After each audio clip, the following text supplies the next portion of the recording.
Each time, it crushed her that Link didn't notice her.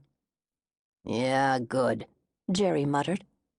"Now a little brighter, less pout. Big smile, baby. Gimme teeth." Holly smiled at the camera, but her eyes were focused on the past. On her 16th birthday, she had been babysitting Beth McKenzie, Link's half-sister, who was only 9. The McKenzies came home very late, arguing and more than a little drunk. Holly had never heard people swear at each other like that.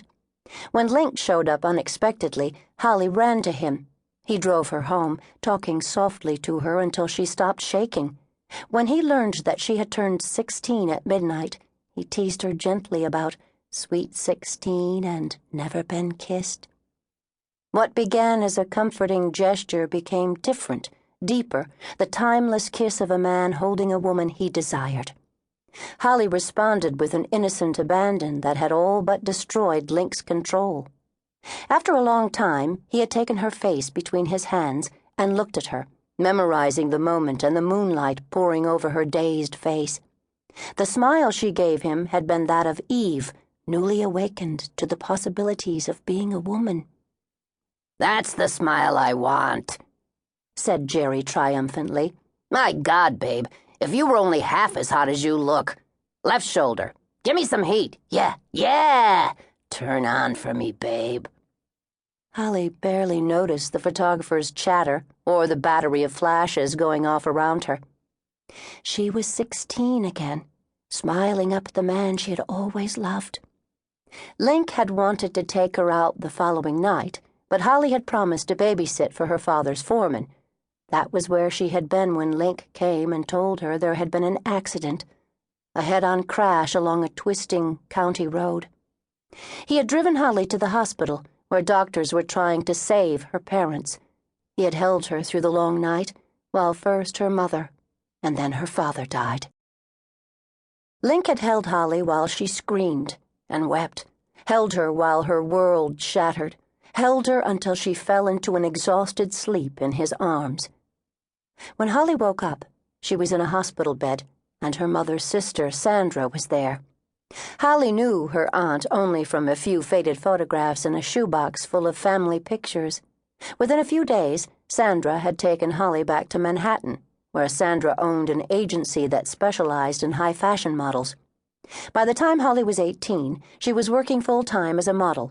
By the time she was 19, she had been on the cover of every major American and European magazine. By the time she was 20, she was the Royce reflection, the woman chosen by Europe's foremost designer to represent his total line of products, from perfumes to clothes, from negligées to cosmetics. Holly used only her middle name, Shannon, when she worked. It was her way of separating herself from the alien, glamorous creature who stared back at her from the pages of magazines and spoke seductively about negligées and sex on millions of television screens. Shannon was sensual, beautiful, extraordinary. Holly was not.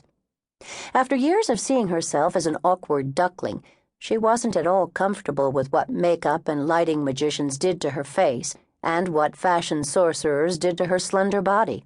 Most of all, Holly resented the males who groped after her carefully applied beauty in expensive cars and penthouse suites. She knew that the men were really making love to a 4-color magazine spread. And that was how she responded: cool, sophisticated, flat. Men had called her many names, frigid being the most polite.